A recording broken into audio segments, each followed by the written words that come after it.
Hi, my name is Alok Bansal. I'm your friend and a career counselor.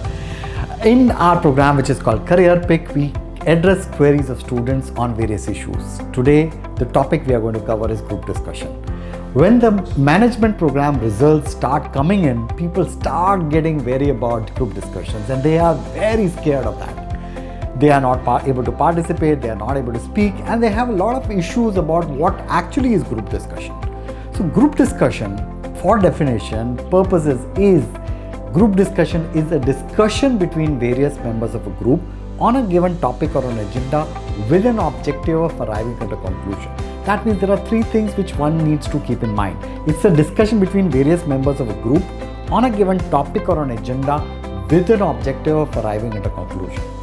Business schools or companies, for that matter, why do they conduct a group discussion?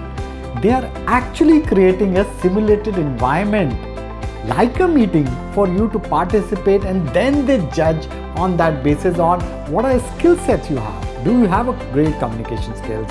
Can you take up initiative? Do you have listening skills? Can you take up leadership positions? Do you have the maturity to behave in a very rational manner? Everything around that is what they try to observe you on.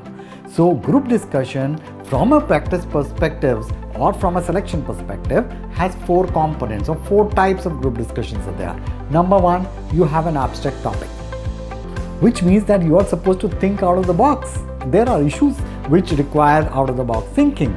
Like, for an example, a topic like black is a topic which is given sometimes as management selection processes. Second type of group discussion, as the name would suggest, is controversial group discussions, or where the topic is very controversial, which allows us to come out with true colors about who we are. Okay, our issues about religion, about society, social issues, financial issues. So here, rational behavior from an individual participating in a group is what is being listened to or adhered to or observed. That's second kind of a group discussion. Third kind of a group discussion is a case study.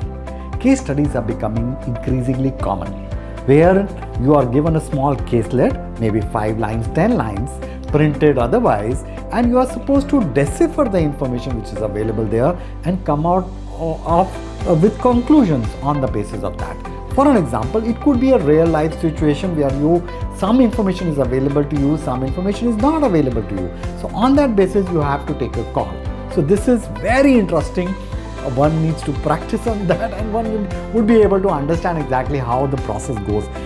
One more point I wanted to make here is case study approach is what is followed at most of the premier business schools in the world. So one also needs to practice on that, and that would become easy once you participate in a group discussion. Fourth kind of a group discussion is a factual topic.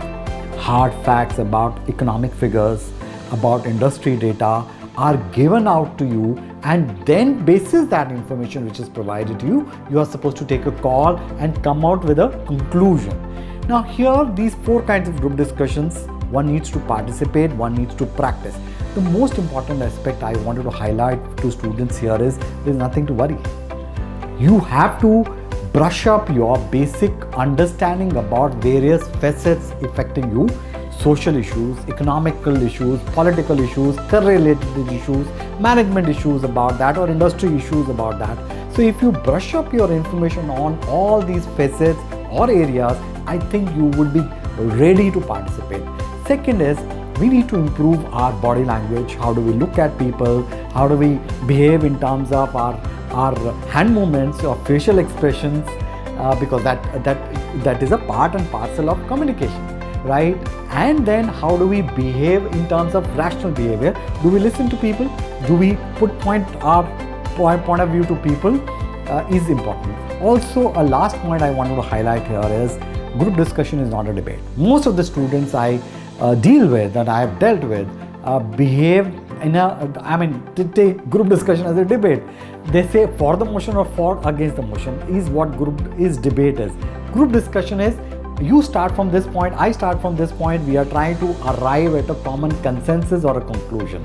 That's a big difference between a debate and a group discussion. So don't make your group discussion a debate.